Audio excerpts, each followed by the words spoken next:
How's it going, people? Sam Slabber here, and this is your update for Monday, because, you know, Monday's update day. Quite a bit to cover, actually.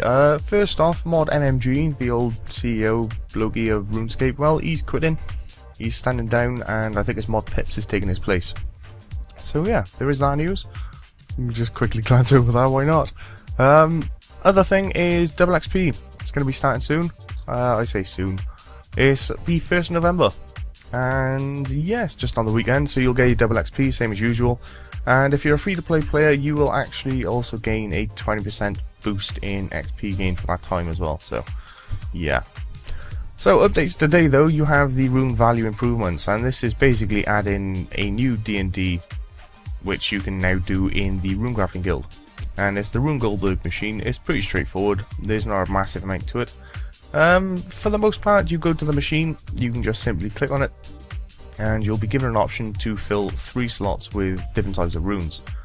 As you can see here, the first slot is going to be the same for every single player, so if anybody else you know is doing the rune goldberg thing, you can find out if they're getting the right amount from slot 1.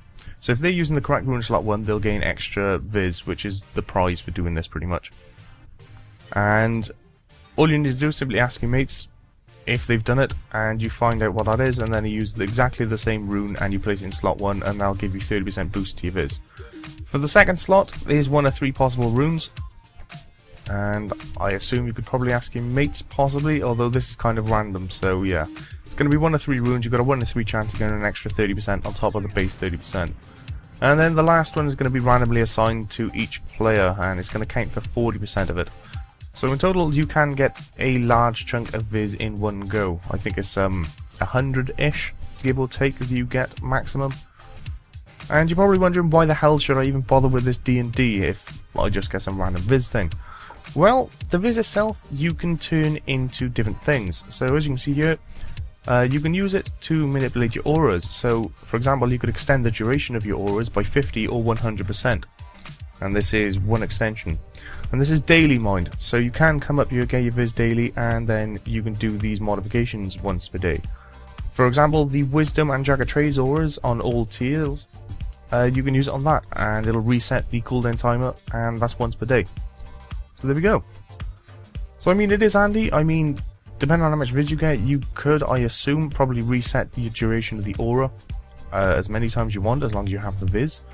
The jagged trades and the wisdom aura is just a once per day kind of deal. The festive, enlightenment, Daemonheim and oddball and all other cosmetic auras aren't affected by it. Other things you can do is resetting or / re-rolling your daily challenges. So if you've got some daily challenges you don't want, or you're looking for one in particular, you can use your viz to re-roll it and get the one you want.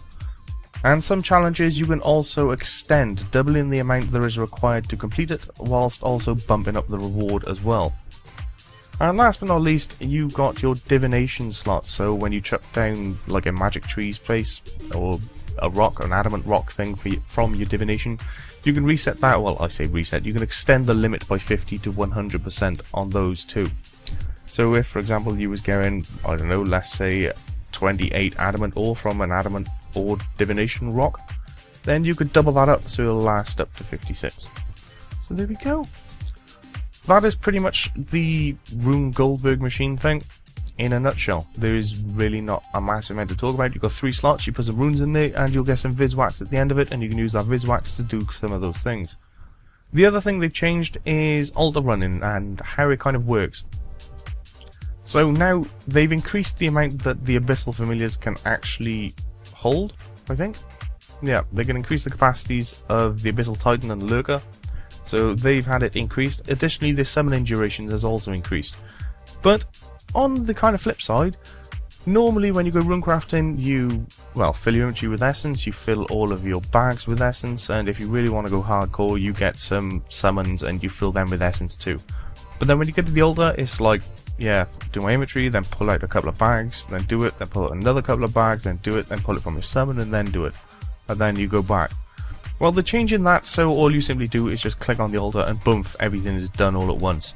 So it automatically withdraws all of the essence from everything you have on you that can possibly carry essence, and then lobs it in there. The only kind of thing that doesn't include that is the Wicked Hood, for kind of obvious reasons, because you actually have to do that manually. There we go. That's pretty much it. So that's the Rune Goldberg machine. So it's got 3 slots. You just simply click on the thing, chuck in your runes, and then get some Viswax. Use that Viswax whenever you want to increase the duration of auras, or increase the gathering limit from divination, or reroll some challenges, or completely reset your Jagger trades once per day. So there we go. That is the Rune Goldberg machine and Viswax and the modifications to runecrafting. So only other thing worth mentioning is epic patch notes. Yeah, there's quite a few, I'm not gonna lie. Does go on for a while. So either way, let's get into it then. So graphical, Golden God swords now have animated special attacks. The graphical issue with the artisan's bandana of female characters has been fixed. A missing part of a statue in Varrock Center has been replaced. A broken section of riverbank near the Church of Saradomin in Lumbridge has been repaired. The Sincere no longer has stretching issues. Right. The expert skill capes have been updated on females to reduce clipping with their gear. An animation issue has been corrected with worker cocoons that hatch from the Calvite Queen fight. The height issue with the obstacle pipe in the Yanil dungeon has been fixed. Some floating environment has been removed from the Burzil mines.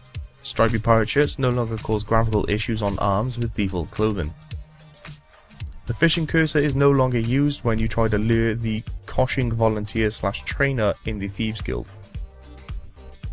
A graphical issue with gloves and the waxed tunic / fishing wax skin base clothing has been resolved. Sarrow and Brent and the White Mountain Cart conductor no longer have stretched shadows. The text in the chat box when typing in legacy mode has been moved up slightly so it does not conflict with the chat buttons.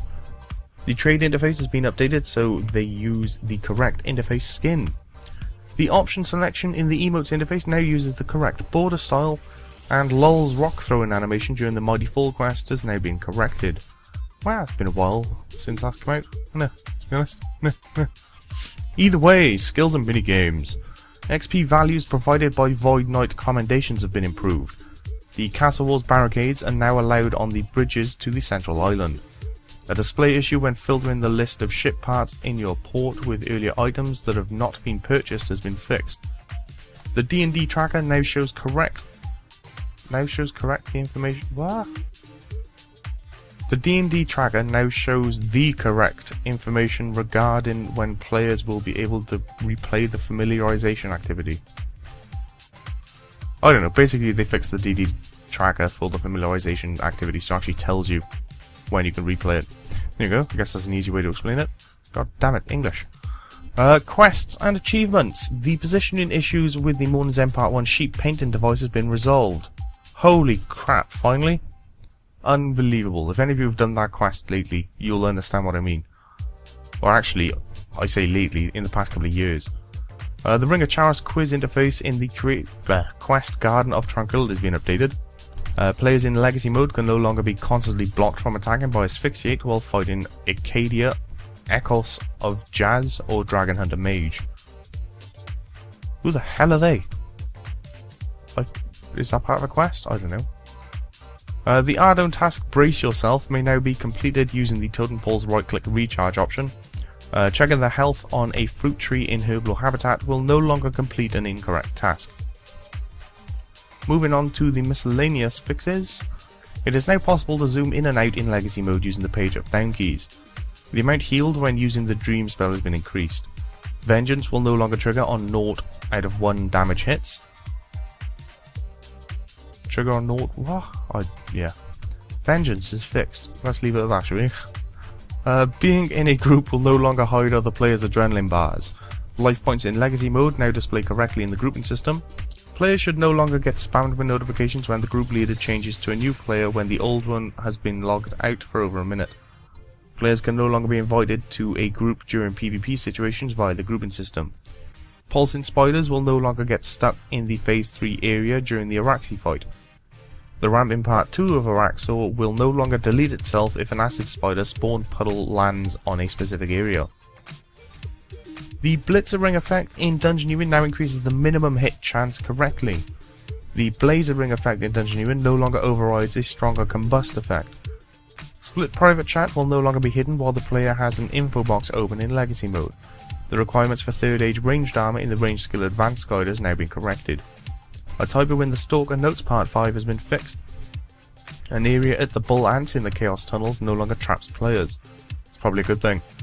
The Protect on Death option has now been removed from low-level Silverhawk boots, meaning that all Silverhawk boots are now sent to your gravestone on death.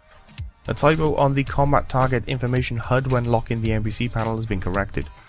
The Dragon Halberd Spec attack now deals the correct amount of damage in PvP situations. Players and the Nile can no longer walk into a few tiles of the wall in the pit area of Runescape. Blocking has been added to a tile inside a hedge in the Chino Village Maze even. Spam clicking the Granite Mole spec attack will no longer use 100% of your spec attack bar adrenaline when delivering just one spec attack. That is probably a good thing, let's be honest. The quick chat option I'd like to loan duration to be now displays up to 72 hours. Prayer bonus was added to the charged version of Armadillo Helmet to match that of the original. The Ghast Familiar once again awards prayer XP for participating in combat. The message displaying the cost to harvest a wishing well bush has been cut down to fit inside its borders. Templar armor and crab claws can now be activated on non-member worlds. The wording when fishing in Dungeoneering has been edited to account for the tool belt. Killing a non-instance version of Araxi now tracks the kill properly. The damage done by Chaos Throwers is no longer reduced to 1 as opposed to 50% with Magic Deflect. The XP tracker will now remember whether it was hidden or not when the player was last logged out. The Ballista owner in Castle Walls will now be awarded ranged XP when attacking another player instead of the victim being awarded the XP. Really? That happened? Good times. And last but not least, we have the Ninja Fix. The Regenerate ability can now be queued during combat so that it will activate when combat has finished. Players can now attach the respective HUD to the Max Completionist and Trimmed Completionist capes. Oh really? Players can now purchase multiple Completionist capes, it's probably handy. Signs in the portal will now inform the player when their bank is full. The Phoenix Feathers inventory icon has been flipped so the number is not on top of its yellow tip. The colour orientation of the rainbow loot beam has been swapped so that it is portrayed in the same way as a real rainbow. The click zone for Radiant Wisps has been improved. Players will now be able to combine multiple spirit gems into one gem, providing the combined gems are of the same type. Yeah, I know this is confusing, too many gems. The maximum number of charges that can be held by each type of gem still remains the same once they've been combined. Cave crawler models have been updated. Players can now choose to toggle the player has logged in out messages in the interface settings. The timers on the Beast interface should now display correctly. The String Jewelry spell will now work with Hydrix Jewelry. Players no longer need to have a sextant in the inventory when digging up clue scrolls that require it. The Overload animation has also been updated. So there we go. Still don't particularly understand what they mean by players can now attach the respective HUD to the Max Comp and Trim Comp capes. You know? Really don't know what's going on there. Either way, there we go then, so that's the patch notes. Quite a lot, but nothing of kind of majorness, I guess. It's all kind of small things, to be honest. Although fixes to like KQ and, you know, actually gaining XP from things that should give you XP, and fixing Araxor and the Araxi fight, and, you know, being able to actually fight against whoever the fuck Acadia, Echo of Jazz, and Dragon Hunter Major. I swear to God, that is from One of a Kind, is it not? When you gotta fight those three people, is that what they're called? I paid no attention, I just slaughtered them. Is that what that's from? Someone tell me. That is weird. I really don't remember those names at all. Either way, yeah, patch notes, they're done, people. I'm gonna stop chatting nonsense. My God, it's Monday. Yeah, that'll explain everything. Jesus Christ, Monday. Either way, people, that is it. You've now all been informed. So that is all the information coming in. Mod MMG is stepping down. Mod Pips is apparently taking their place. Double XP from November the 1st, just for that weekend. So it's 1st, 2nd, 3rd, I assume. Nope, just the 1st and 2nd. There we go, Scabby. And free members will gain 20% XP during that time as well. So there you go. You do gain bonus XP even if you are free to play. Good times. And yeah, that's pretty much it. Oh, they've added this Treasure Hunter Rivals challenges. I don't know if any of you actually bother with this. But, yeah. It's a bit of nonsense. There's some extra stuff anyway. So basically from Friday the 12th to Monday the 15th, which is kind of utterly pointless at this point. So yeah, I'm not going to bother going into it. Either way, if you've seen it, you already know what I'm on about. It's kind of naff. Something or nothing. Although you did get an extra token if you really wanted the raffle thing. So, yeah, congratulations to those who did. There you go. Good lad. Good work, good work. Oh my god, shut up, Simon. Off we go. It's Monday. I'm going. Bye.